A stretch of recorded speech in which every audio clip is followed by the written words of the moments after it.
All right. Welcome to the In Vets Hackathon Podcast. I'm Jamil, and we're here with Michael and Gladys. So yeah, these two are the winners from our previous hackathon for Team Alpha, and yeah, thanks for guys for joining. So yeah, I'll start with Gladys. Can you tell me a little bit about your background and what led you to the hackathon? Yeah, definitely. So, first of all, thank you for having us here. And yeah, my journey began when my family immigrated to the United States when I was just 11 years old. And back then, my English was very limited to like basic phrases like, hi, how are you? Or like, pepperoni, please. Really to just get by. But yeah, I had the essentials down. But the real challenge began when I stepped into the American classroom. And just as you would imagine, right? Classes are hard for me, for someone who's still trying to learn the language. And learning a new language while trying to keep up with academics was a daunting task. And I even failed my seventh grade biology class. If my biology teacher and my classmates from that time could see me now with a bachelor degree in molecular science developmental biology, they will probably be shocked. They would be like, what? Yeah, it was not easy to assimilate into a completely different culture, language, and environment given the little social capital we have as immigrants. And this often translates into like a lack of resources, support, and loss of direction, which could take a toll on one's mental health. And like many in my community, socioeconomic factors have restricted our access to mental health resources and culturally sensitive healthcare. And that's where my passion for mental health came from, like my very own backyard and community. So I joined a nonprofit clinic, AHS, as a mental health counselor in Oakland because I wanted to provide equitable access and a safe space for people while advocating for the success of youth, really sparing these kids and youth from the challenges I had to go through. And aside from the one-on-one counseling I conducted as a counselor, I also host like co-facilitated community workshops to break stigma against mental health. And these workshops really advocated for improved mental health practices, addressing various aspects that can affect one's mental well being and viewpoints on them while considering cultural, social, and environmental context.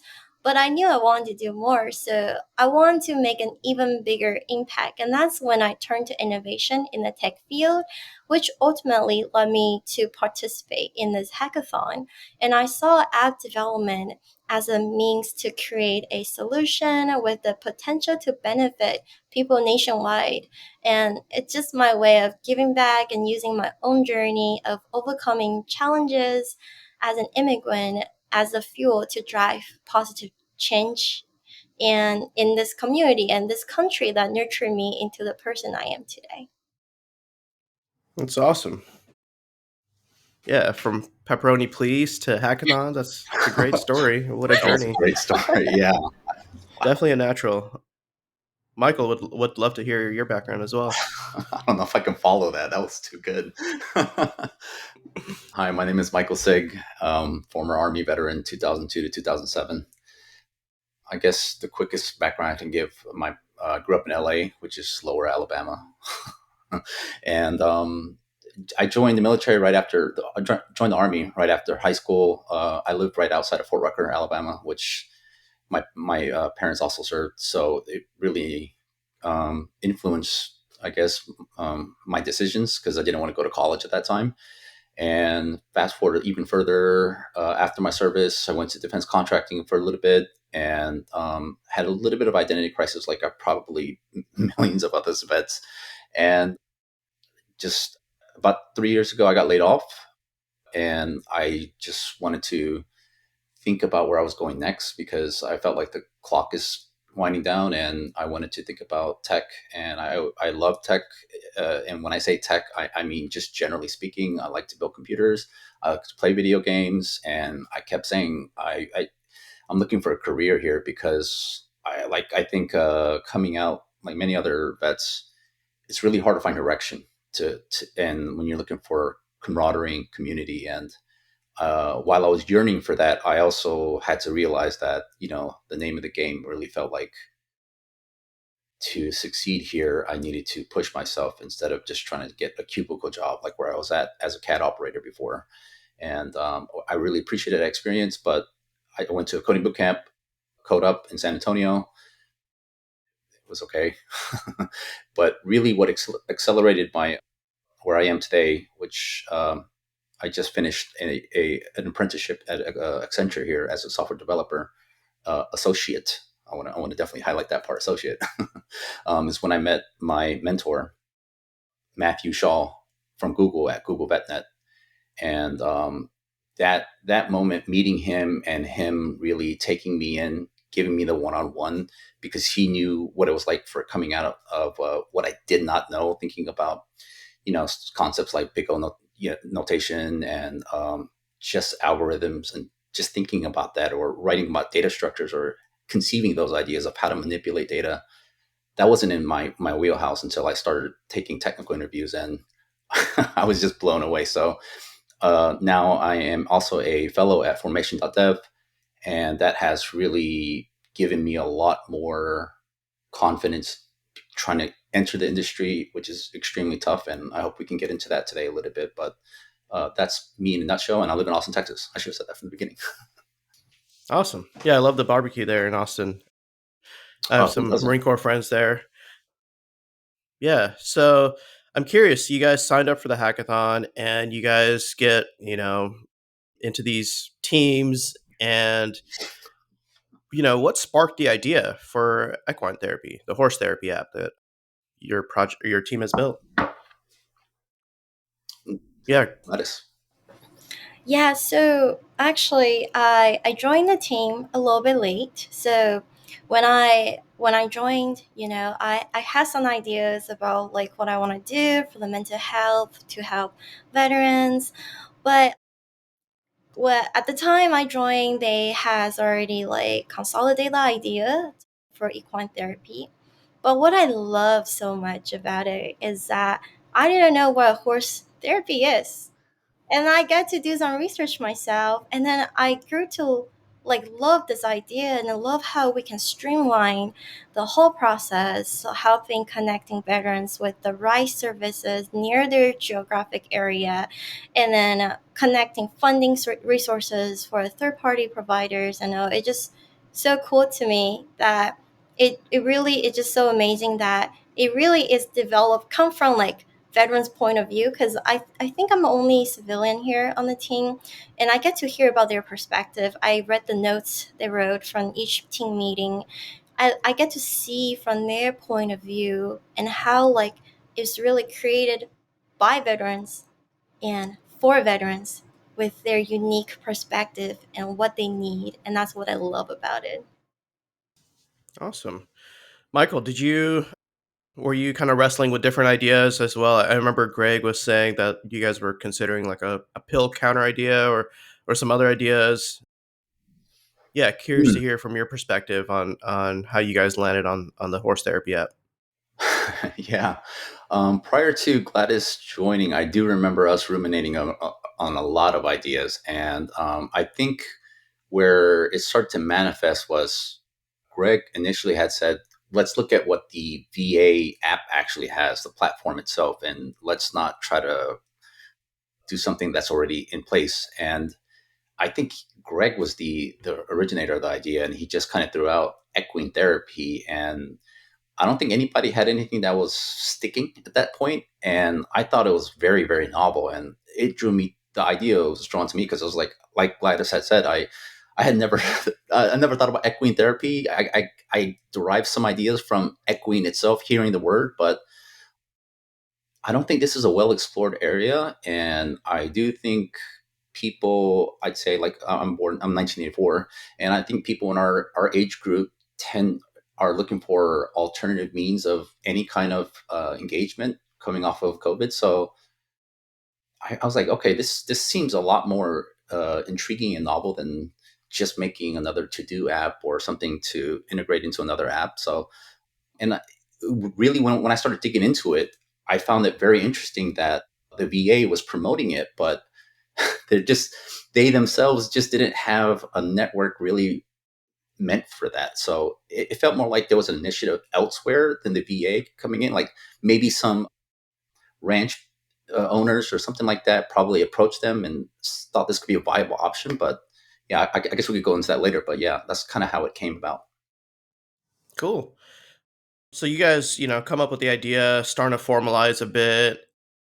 Talk to me about some of the challenges that you guys are running into and your approach to solving them. I know there's so many different kinds from designing to the actual, you know, implementing the development to kind of polishing the readmes and like the project, sort of descriptions and all that sort of stuff. But yeah, Gladys, do you want to take that one?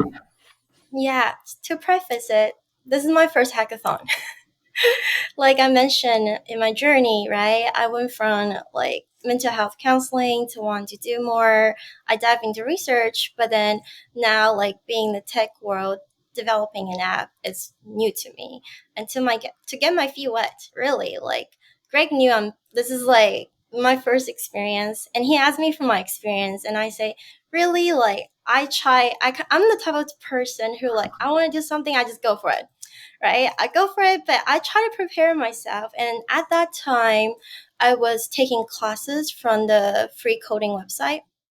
And then I just try to learn as I go.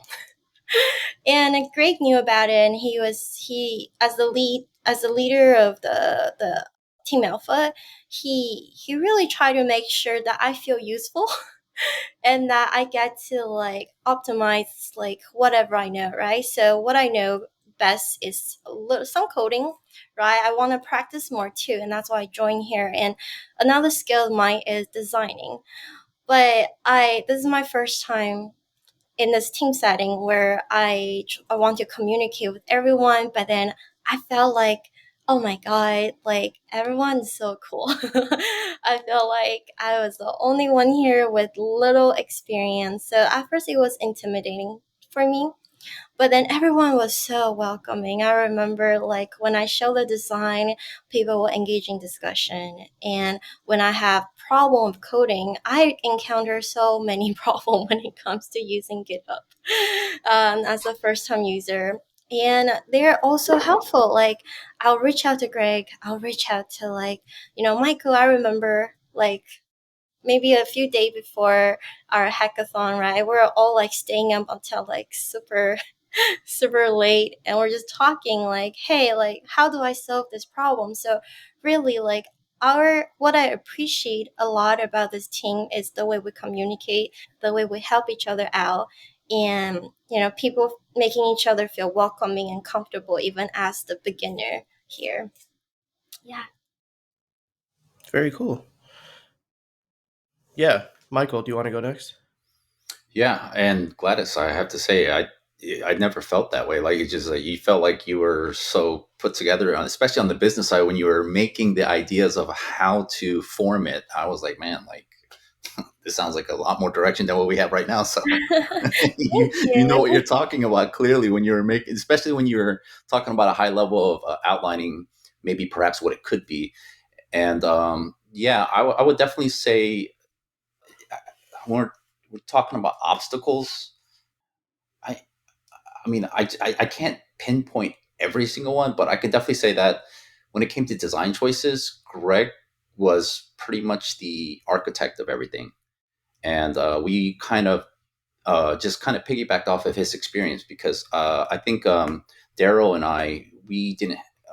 I did not have. I'm going to speak for myself. I didn't have the experience that Greg had, and he did a fantastic job of just like putting things together and having a clear idea because it was his idea on top of that. And then so when it came to implementing and starting to draw it out, I felt like the the thing that I felt maybe because I have so little experience in the industry and I get gauged at stuff like runtimes and thinking about optimization, this was a hurdle I couldn't get past because just to get a little bit into the detail, I guess like I would always see, let's say for example, how we were getting the VA location websites themselves. We were hitting the endpoint. I think it's called API locations facilities or something like that. And when we were looking for any website that any regional location that could have that, we actually, instead of grabbing it and parsing it on a call, we just scraped it one time and then put it into a humongous array of 200. And really, what would have been much more effective is just actually thinking about, let's just say, since the website, the URL itself had a fixed link at the end and in the beginning, we could have gotten something like Houston, because the VA's website was very interesting because it has stuff like michaeldebakey.com, or I didn't say michaeldebakey.com, I said Houston.com, but there was stuff like North Texas. And then what falls into North Texas? Is that Amarillo? Is that Austin? Is that Lubbock? I don't know, right? So how we could have had a much better way of, and this is a woulda, shoulda, coulda, but it was design choices like that I don't want to say butt heads, but I felt very passionate about, because this was my first time. And if eyeballs were going to ever come onto this thing, I had something to prove in that sense that I wish we could have went into, because I really enjoyed doing the project overall. I'm very passionate about connecting with the veterans. And like Gladys had said something about utility earlier, I really care about at least being something tangible for people. You know what I mean? Like, it doesn't have to be a standalone app that maybe it could morph into something, but the obstacles were always about purpose. I think it generally was always about purpose. Like, how are we going to do it? Because the idea was clear of what it was going to address in terms of like how we're going to what the subject was, equine therapy, but implementing the details of what our site was going to do, just having so many people and had so many ideas with varying ideas that 2 days just felt so daunting to distill down fast. you know? Yeah. Yeah.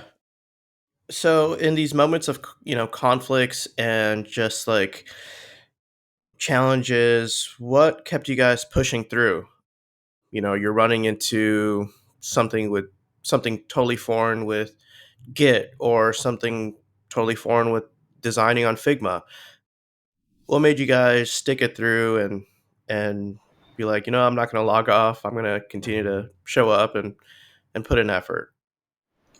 Yeah. Yeah, yeah, definitely. Just like what Michael said, we're here because we want to make a difference, especially using our unique perspective, our skill sets that we know of, and turn empathy into tangible solution. So with that passion alone, like, we're not gonna give up just because there's a little setback. We're gonna try our best and overcome that, and that's the resilience that everybody, especially like people who try and like put themselves out there and like like expand their comfort zone horizon, like we all have that, and I really appreciate that. Yeah. What Yeah. about you, Michael? Yeah. Given moment, I guess I never thought about that because I'm just too bullheaded that I don't think like that. I mean, I thought more about failure than giving up of how bad I was going to fail. In terms of what kept me going is that I guess I knew why I came here. I really cherish time with vets. And just to give something a little personal, there is like I didn't really have this sense of, I had grown up in the military community so often that I never really thought about my coming out. That I just remember coming out as an EVOR. And just to say also, I think all of us were enlisted, so I think that helped a lot. I didn't feel like someone was like, hey, I'm part of the NCO club here, pal. Go ahead and take a seat. Yeah. Greg was really good about that, and Daryl, I'm guessing too, probably was. I'm not sure what his rank was, but if the vibe never felt like someone was above another person, so that really helped out. And so we didn't have any of these moments of friction of like, this is my project, this is yours. And Nika also, she was great to work with, very easy. So there was no give up moment, but what kept me going was definitely like, if when I think about like utility and I think about vets, I very much care about this community a lot, because I guess I've just come to a point where I cherish my time in service. I wish I would have done a lot better, if I were being honest.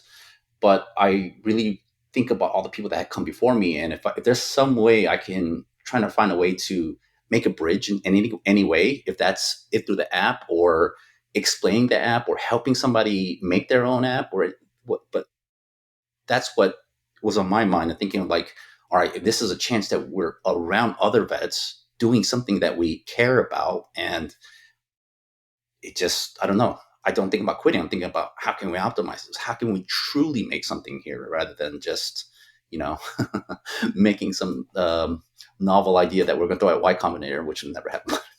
This is my opinion. Yeah.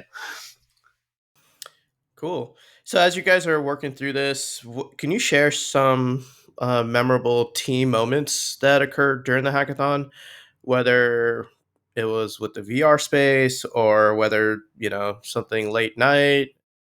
Any stories come to mind? Yeah, little moments here and there, right? Like the late night chat where like I remember like we're trying to finish our app and I encounter problems, so we hop into this like huddle call so I can ask questions, people ask questions, we can all figure things out together. And I remember one night like Michael and I was just like, Michael, how are you doing right now? And really like we're just like there giving each other like support, and I really cherished that moment because like to be honest I was nervous, right? This is my first hackathon, and like just hearing these like like support and feedback from like Kanika, Daryl, Michael, Greg, like they're all amazing and like supportive. And the day of, I remember I was like, wow, like the full and like the whole like space there, it was so cool. Like I didn't know, this is my first time in a virtual space where you can present your project, your team effort together, and then seeing how everybody come together. And oh my god, we have live DJ there. Like who thought of that? Like that's pretty cool. So overall it has been a really like surprising, yeah, like really like positive experience for me. And I definitely recommend everyone, like all level, like even if you're a beginner like me who just want to, try it out, see, and then like do something tangible, like definitely this is the experience. Awesome. Yeah. I definitely remember that Gladys and I remember you that first time meeting you on that call, and yeah, I could empathize with you so deeply, or sympathize rather, because you were talking about how nervous you were, and this is your first time. So I definitely remember that a lot because when you share your experiences and your imposter syndrome, like that's so prevalent that I don't know. It's just kind of surreal that I could try to interact with someone else on the other end because I thought it was only me. It's usually one way. It's like it's me having it and someone else is consoling me, right? So it felt. I really appreciate that moment because it felt like I could connect at that level of where you were coming from, Gladys. Mhm. But another moment I could definitely share was definitely. I think it was like we were halfway in, as in day and a half. I'm not quite sure, but there was a point where Greg and Daryl were really going into thinking about the site layout. And I believe Gladys had already made kind of on Figma what this was going to come out to look like. And just like I alluded to earlier, I was thinking about, okay, well, how would we implement the actual features in code, right? And I would definitely say there was quite a bit of friction, at least from my end, and not intentionally in that way, because it started off very, very innocuous.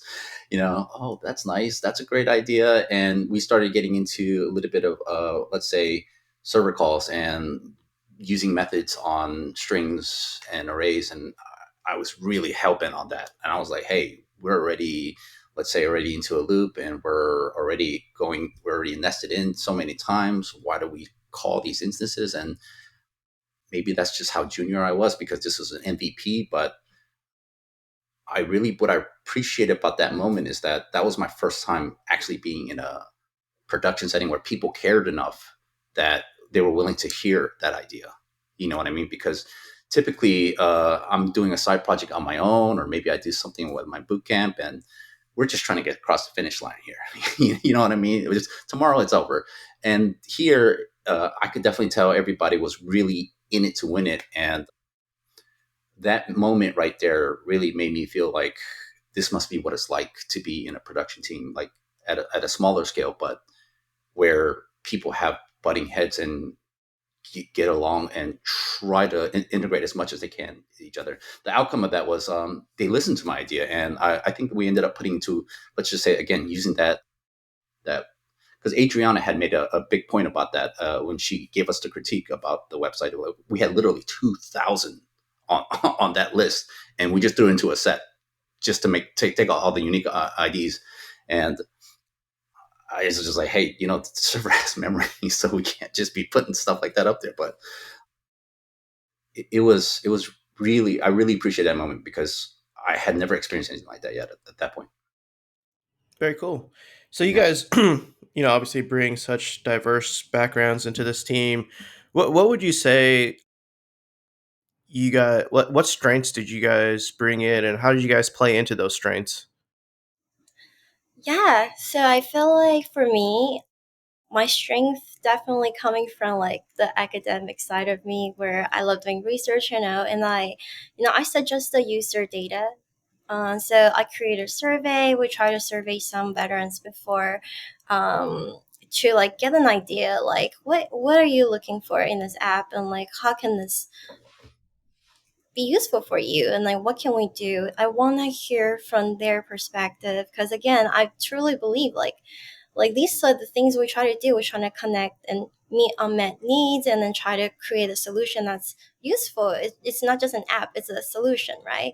And that's why the user data came from. And then also another side of me is that I love designing, and I just immediately I look at the app outside.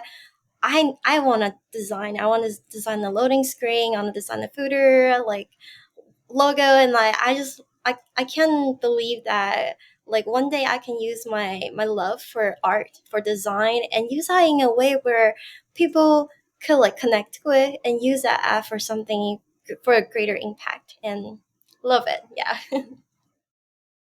It's amazing. Yeah.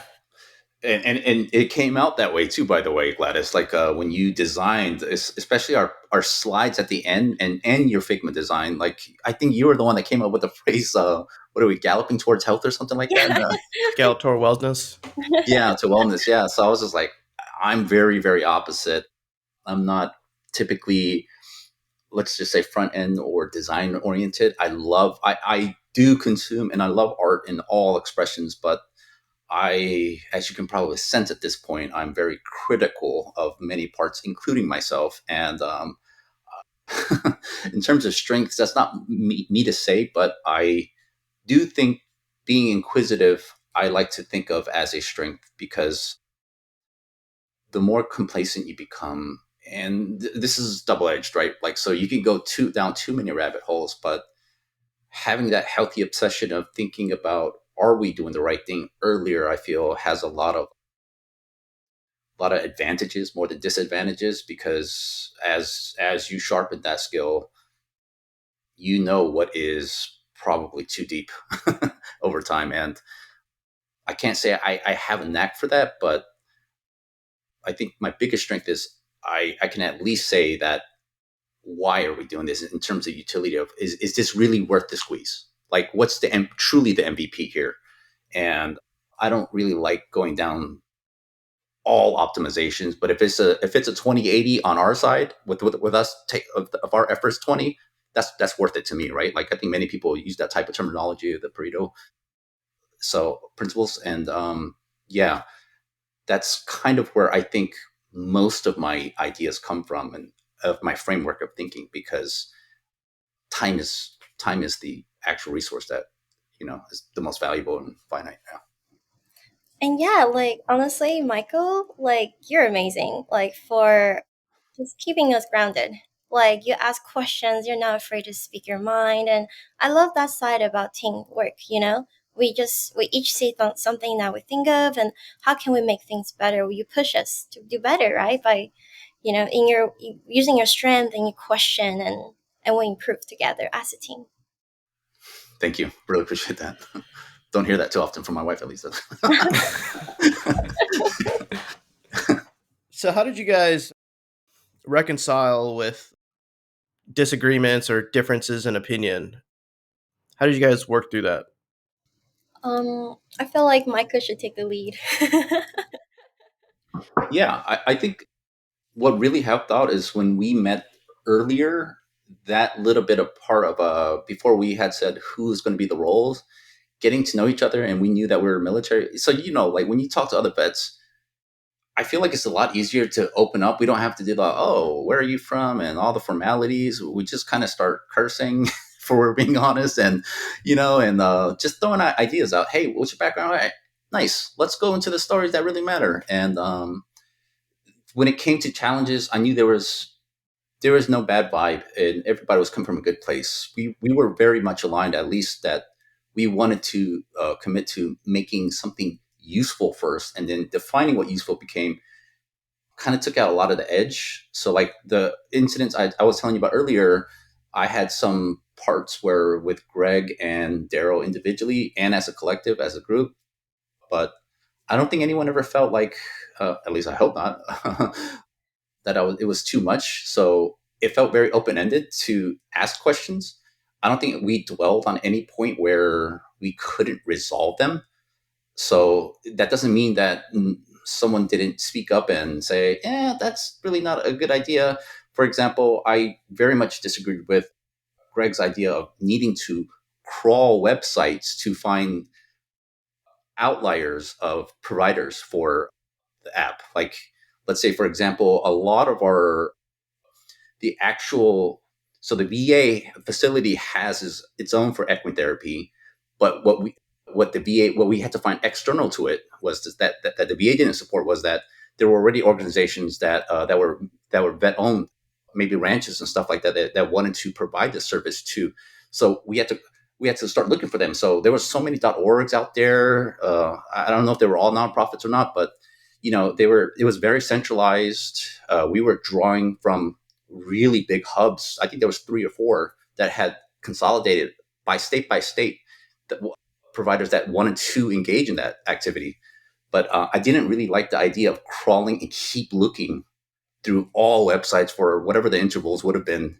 And I felt like that's not worth our effort. Like, I mean, how do you conceive? Maybe this is just, I'm just too inexperienced, but I felt like that's not worth the squeeze. I mean, like, what are we going to find? 1 or 2 more sites that come to the table, maybe, and do we have their consent? Just kept going into a lot of these what if scenarios that I never felt like that was conducive to our time. Interesting. Yeah, definitely. It's just like what Michael said. It felt like really comfortable to like express your opinions, and never really like something that you cannot reconcile, right? Like, or like we definitely like work our differences through. Like for me, it's like when it comes to design, people have different options and different opinions, and at one point, like I remember I messaged Nika like privately. I was like, by the way, like I hope like our discussion just like I don't mean to step on your toes or anything. It just really like to share my opinions and everything, and yeah, like and we share how much we love like having each other on the team and everyone else. So nothing feels like it's like a hostile environment or anything. So Cool. So, how did you guys, well, after all the research that you guys have done and learned more about, equine horse therapy, how do you guys find that it's transformative or useful to veterans? yeah. So for those who don't know what like horse assisted therapy is, right? So we all heard of emotional support animals like our dogs and cats. And horse equine therapy is also known as horse assisted therapy. And that's where veterans can form connections and develop unique bonds with their therapy horses, which can serve as like a source of comfort and emotional support. And honestly, we found it transformative. At least like when I did all the researches, and there are so many different benefits, and like just to list some of them, right? Like equine therapy takes place outdoor. It provides veterans with a refreshing break from the confines of traditional therapy room. And this change of environment can be therapeutic itself, right? Allowing veterans to connect with nature and experience a sense of freedom. And also, it's not only just about riding horses. It also involves caring for, grooming, and leading the horse, which foster a sense of responsibility and accomplishment. And these activities can boost veterans' self-esteem and provide a sense of purpose. And for those who, struggle with visible and invisible wounds, equine therapy offers a safe space for them to express emotions and work through trauma. And it provides such a non-judgmental environment where veterans can learn coping strategies and build resilience. And really, like, essentially, like, it's just so transformative that for veterans, because it combines the therapeutic benefits of nature, animal interaction, experience, experiential learning, and it just helps veterans heal emotionally, build valuable life skills, and rediscover a sense of connection and purpose. That's a great. Yeah, That's really good. that'll definitely leave an imprint. Yeah. You're What about you, definitely a Michael? consultant. You're definitely ready for being a consultant in some sense. Yeah. So, uh, how is it transformative? That's very hard to tackle. I think I guess I'll look from more what I think is practical in the sense of I'm not sure about transformative, but as notice more of my peers perhaps don't have kids or where I'm not trying to go too deep into philosophy or anything like that. It's just that being able to externalize yourself to something, be vulnerable without judgment, I think because so many people claim that they're introverted, where I think we're just lacking a lot of social expression. So when you see something like someone like Sebastian Younger tackling these things about tribalism and his experiences in the past, I really resonate with that, and I think many of us do because again, when we come out, I genuinely feel every time I talk to my friends, let's get together, let's do some of these things. I'll hear every little excuse under the sun of why we won't get together, and then we'll talk about why it's such a great thing to keep these relationships. With equine therapy, I think it's another version of that. So you don't have to just put up this part of being trying to look like the stoic guard that you are. It's more like there's something so tangible of a living creature there, and you getting some feedback of how you're treating it in the relationship, and being to interact with I think a living creature and being in that setting where it dwells outside of a computer room. Maybe this is just my experiences, but it means a lot. And it feels like there's a lack of judgment in the sense of like where there's a courtroom or perhaps even a peer review or performance review. It just feels serene, and just like going in nature, it just feels like it's therapeutic in that sense. So I don't know if it's transformative, but it definitely gets to a core, I think, of being out. I don't want to say it with a oneness or something like that, but there's just something about being out in nature and with creatures and them not being able to directly speak back to you. I'm sure if they could, they would probably be like, "Hey, get off my back, man!" Like something like that. Right? But being able to foster that relationship, I think, brings out more out of people than they realize because you do get time to be introspective, think about what you're doing to that creature and how you get to interact with it, and it's well it's what or its outcome because that's something I think we I think that most veterans that are missing in their lives genuinely. I genuinely believe that, and this is another great way to do this without people, but in a more open manner. So, how would you guys recommend veterans that are curious about equine horse therapy? What resources can they dive into to actually get up and running? Where would you guide veterans that are curious about this too? Yeah, first and foremost, I would say Gallop towards wellness. Our tagline, right? So really you can tap into our app because it's streamlined the process. It's designed to benefit everyone, including veterans, equine therapy providers, third party veteran friendly providers, and funding opportunities. And I don't think you can see this everywhere. Maybe you can see an app that connect you to a therapy services, but our app does more than that, right? We reach out, we include like funding resources so to make sure that everything is accessible. And our goal is really simple, just to make equine therapy ready for those who need. And also to just remind them it's okay to seek assistance, just like what Michael said earlier. Like we're all human beings, and it's essential to recognize that we all face challenges, and we just really hope that this app that we develop can serve as a safety net when you need it most, a source of support as you navigate towards healing through all the resources that you can find on on our app. Yeah. What was the exact question again? Because I was listening to all that and kind of got lost there. Yeah, basically, veterans that are curious about horse therapy, what resources can you Got it. direct them to, so they Got can it. get up and started. Got it. Oh Got it. my Got it. god, I really thought it's about our app. No, I mean, yeah, you could definitely point folks to the app. I'm just like, under the umbrella of horse therapy. Yeah. I Got it. see. Yeah. So I guess where our app really lacked in, but it had the spirit of, was that the VA itself, even though it makes mention of it, that was one of the best parts, I think, of that. I found that I think Greg had the idea of how the veteran could engage in these services. But one of my biggest arguments for our app was that we need to also, if we're going to, we need to foster the producer side too, right? We can't just have consumers. We need to think about how. And I noticed that on these .orgs, a lot of these, the VA didn't direct people to them where they had a lack of coverage, and I don't know what the hurdle was there. So one thing I did find was that they did allot some money to these initiatives, but like anything in the government, there's a lot of obligations, and so I found that paperwork, and I forgot the exact wording of it, but I think it was like alternative sports or something like that, categorically where it fell, and they had, I think, I wasn't sure.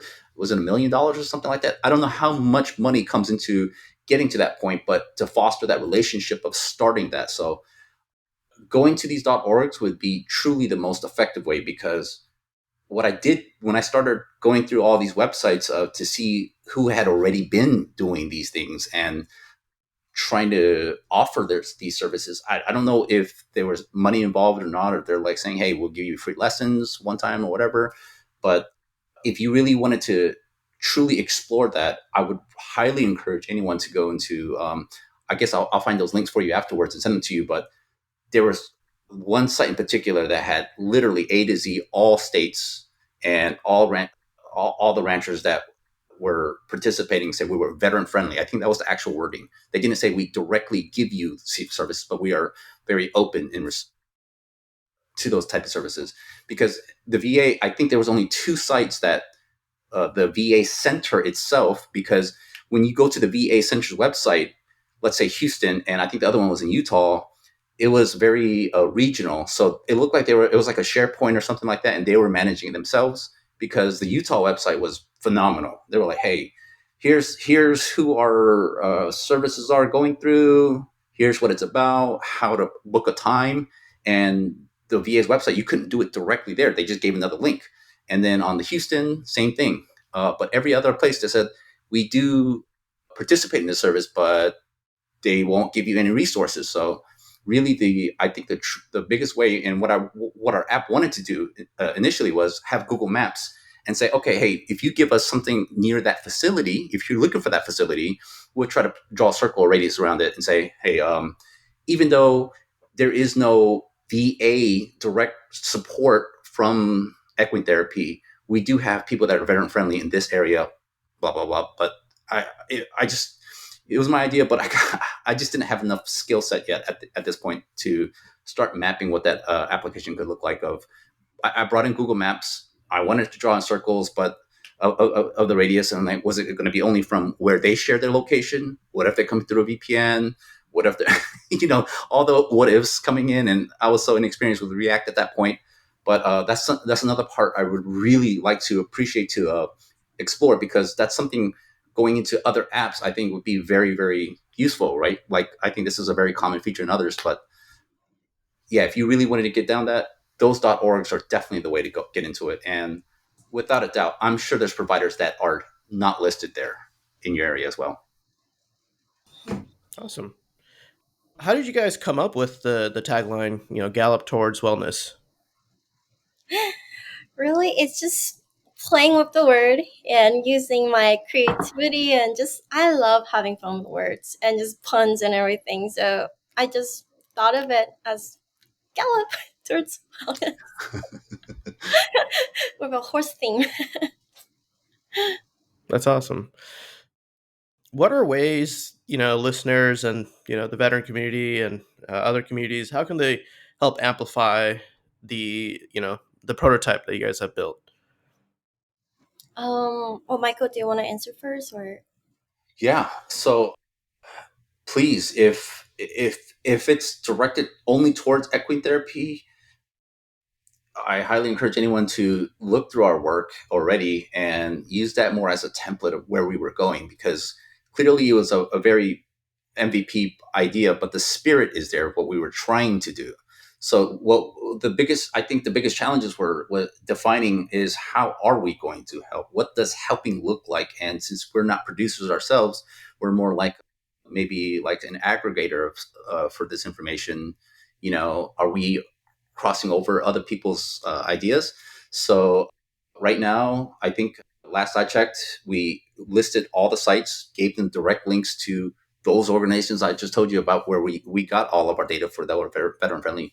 So I really think there's a lot of ideas that we could go in for an application for producers forums. I was very much an advocate of, we need to, if we're going to make this a bigger app and really truly have more impact, clearly we need more producers along. They can share the message just as much as ours, and they're already attuned to the service. We're not. Like, I don't have a ranch. None of us here seem to be ranch hands in that sense. So perhaps we should make this form, and the people that want to be part of this industry come online with the VA, get them the funding. The VA was clearly stated that, as long as you meet these requirements, we'll facilitate it. So I think that's a very big area where, if someone wanted to get involved, that could be a great big impact of truly making something here, because all parties are fulfilled in that sense. Exactly. And also, like, just check out our GitHub, and then like we have a lot of links. We included a lot of resources link that you can also get to know, like, where we draw our app ideas from, and all the resources and all the other website you could check out. And then also another thing is really spread the word about equine therapy. Like, advocate that in your network. Spread this, like, because we didn't know, right? We didn't know what equine therapy is, and so that, like, we, if listeners could advocate for the recognition and inclusion of equine therapy as like a viable, valuable option in veterans mental health care, it could really help ensure it become more accessible, even more widely recognized. And maybe by doing so, you could also help with better funding for equine therapy. Yes. Yeah, that's a great point. That's exactly what I was trying to get at, is that the more participation that comes into this industry, and I think it's so novel. Maybe it's not as novel as I'm trying to say, but I don't think it's on the radar of many veterans, right? Like, we're like, oh man, I'm going to go to the VA and go straight to the equine therapy, right? We're going to start galloping to our health. It's more like, dude, what did you know about? No, man, I never heard, right? Well, what's it about? Like, yeah, I love horses, or I just want to ride a horse. Maybe that's where the entry point is, to fall in love with equitherapy. Like, I don't want the notion of, like, you have to love a horse first, or you have to love it. It's just like, hey, have you had the experience? And if you get the experience, truly, maybe it could be transformative if you let it. And maybe it's not even your first time. You're like, it takes a couple times. It's another way to shoot the shit with other people, and you're like, hey, oh, sorry, sorry about cursing.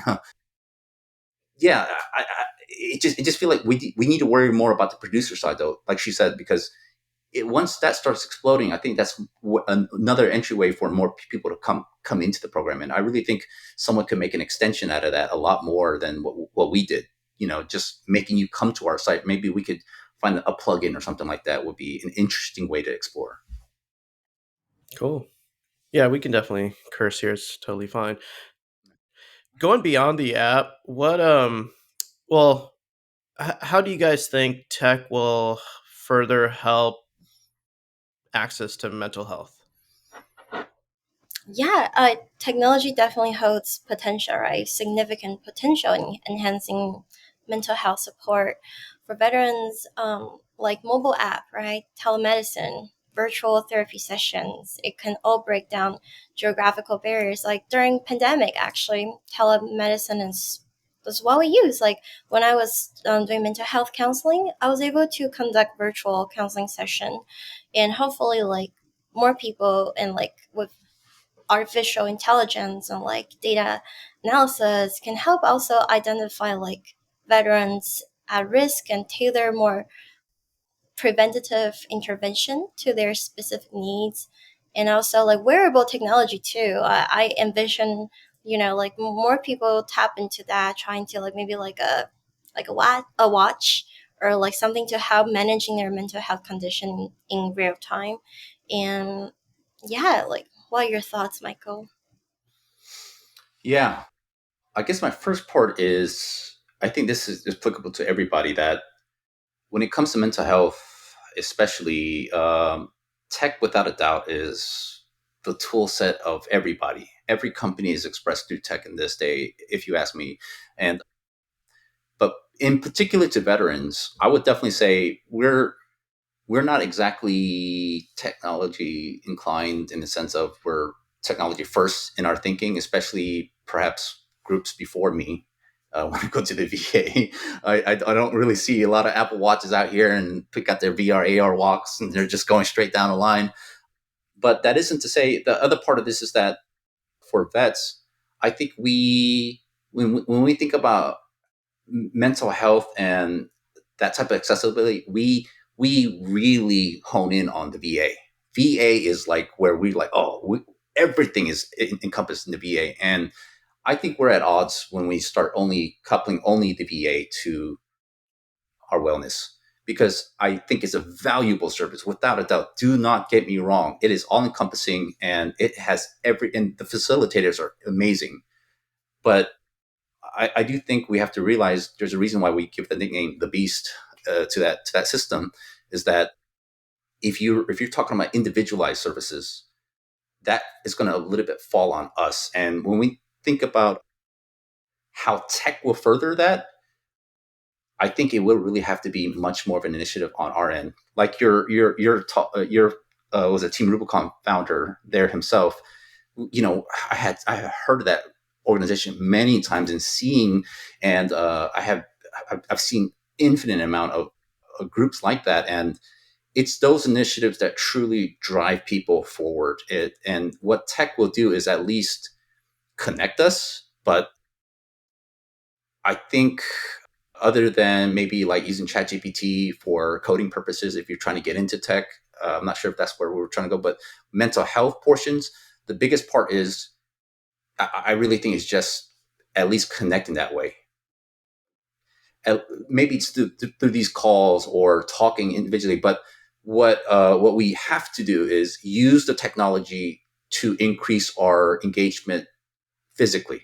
I really believe that if you're not in front of somebody, not all the time, but a good amount of time, that relationship dwarfs a lot more. And I'm sure if anyone's part of the self growth type, when you listen to someone like Tim Ferriss or something like that, this is well explored territory.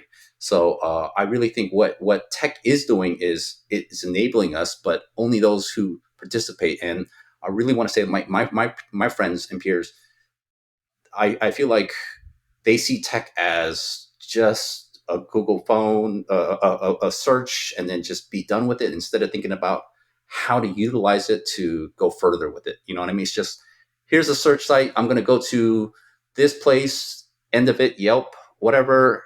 And they don't think about like, okay, how can I get individualized services and go the extra mile? And perhaps where AI tools would help more is that they could talk to it, because I noticed that they don't like typing a lot. They don't like going the extra distance on their phone.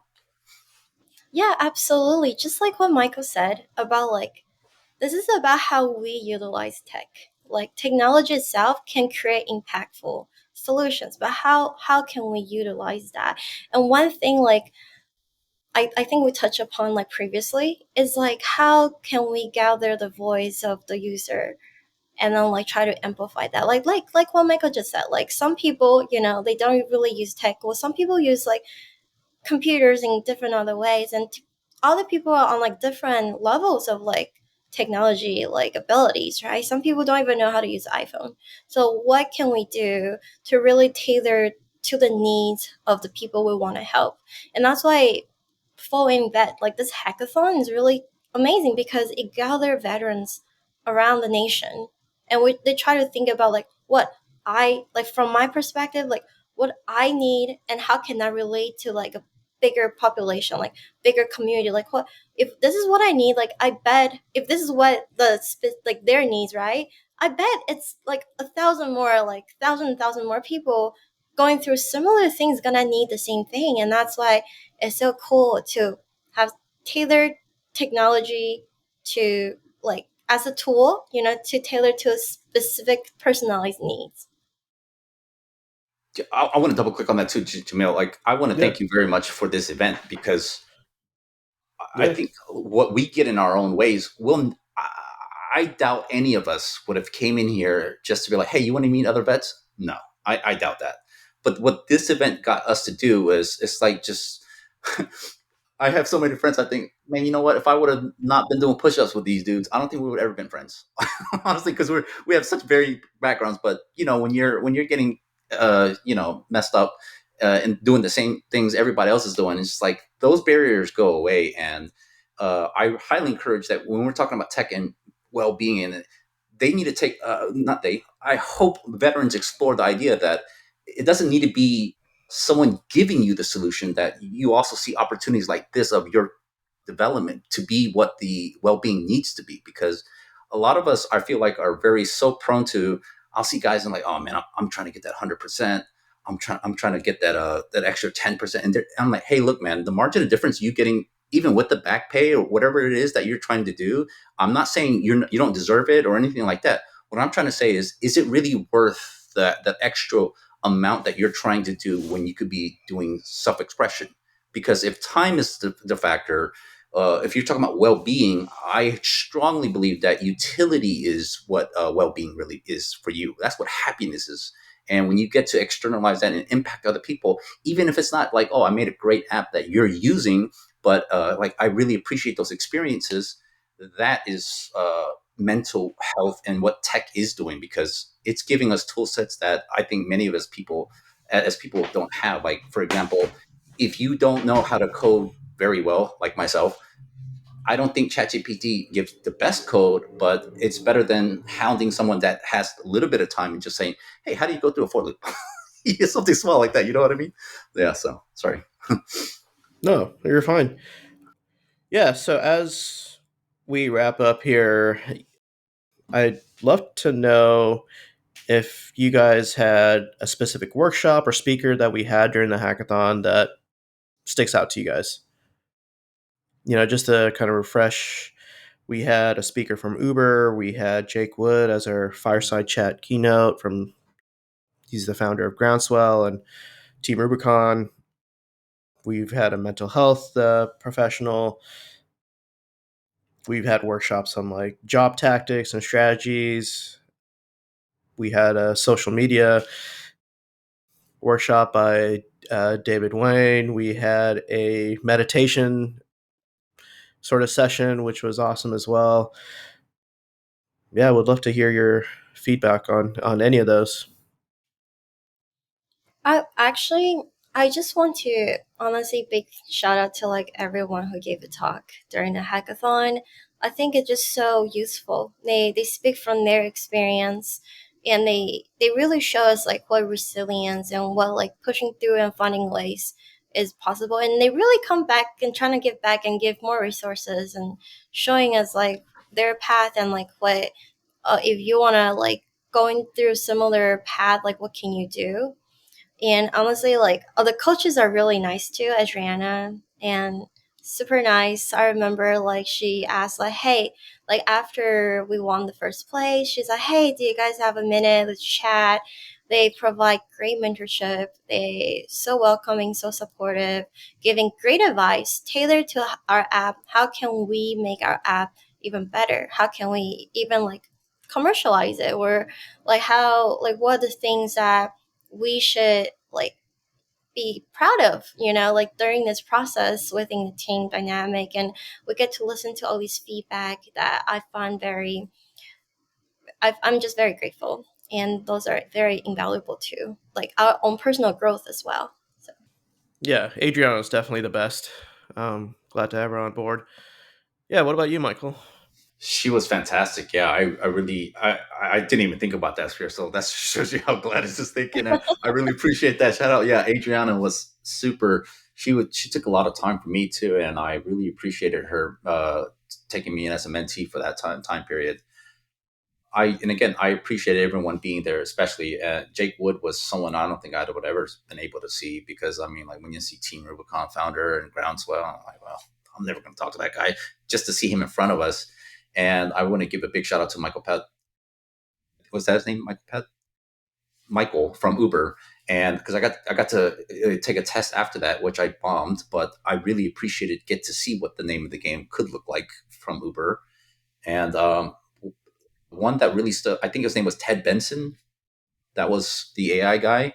And I really, really, really liked his talk because of how relevant it was at that time. But really, it's the way he talked about himself and the market, like where he was in San Francisco, and how he was like saying, "Hey, man, I really drink the Kool-Aid around here," and that type of terminology was really refreshing. And you know, chat agents was not something I had really thought about at the time. I had heard a lot about, but him talking about it and how he was using it. I think it was his app was Steam, something like that, Steamship. Steamship. Yeah, Steamship, and how I was it just felt like he was very open to engaging with us. And I was like, man, that's crazy. This guy, I believe he's an MIT graduate. And I'm like, this is mind boggling. Why are you trying to help us little guys down here? Like, you got something better to do, right? But he, I just can't thank him enough for opening my eyes to what, different chat agents could look like and what he was trying to do. And him even willing to, someone had asked, I remember, hey, can I call you or can I get you on the line? And I was just like, man, you should not be asking that question. But he was like, yeah, of course. I'm on a flight. I'll help you out. Of course. Yeah, no problem. And just, it really, since he wasn't part of the military, it felt so refreshing to see someone just not thinking about where are you from, what this is, or anything like that, and just pure engagement.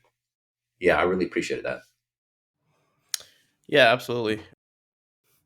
Yeah, as we wrap up here, do you guys have any takeaways for our listeners regarding the hackathon, your experience, the development experience? Yeah, kind of open-ended here.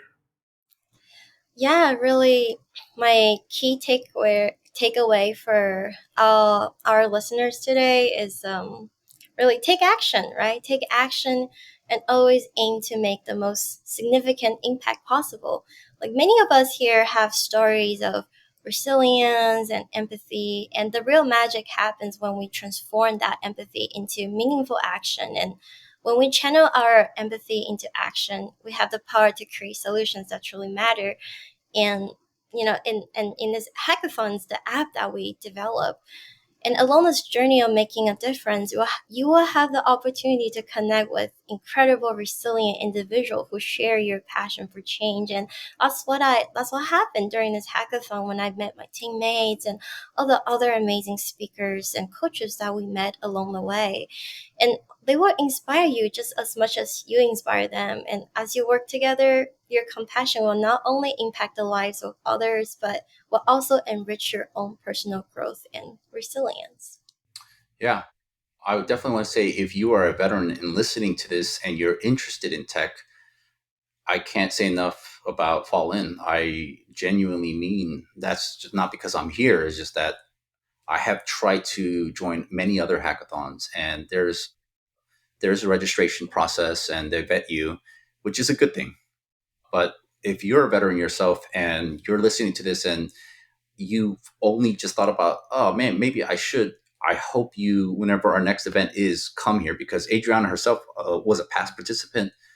The quality of the speakers here, the willingness to engage at all levels, from participants, mentors, everything. Like, this was such a welcoming place in the sense of like, hey, we're here to grind, get things done, and to get things across the finish line. Seeing the other teams compete, seeing their awesome products, man, like that guy with the journal with the AI, Gigabrain. I have no clue how you could come up with something like that. That's it. I was just genuinely shocked. Like, you guys did that in 2 days? Like that's mind blowing, right?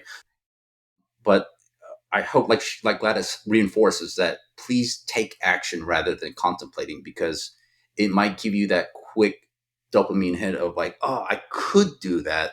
It's a very different story of coming in here, and I think this was a fantastic event of being able to express that, because I learned a lot, and I'm guessing many people here would probably share that same sentiment. But you don't have to be a Google coder level person where you could just make everything like constant time, but or even think or use that terminology.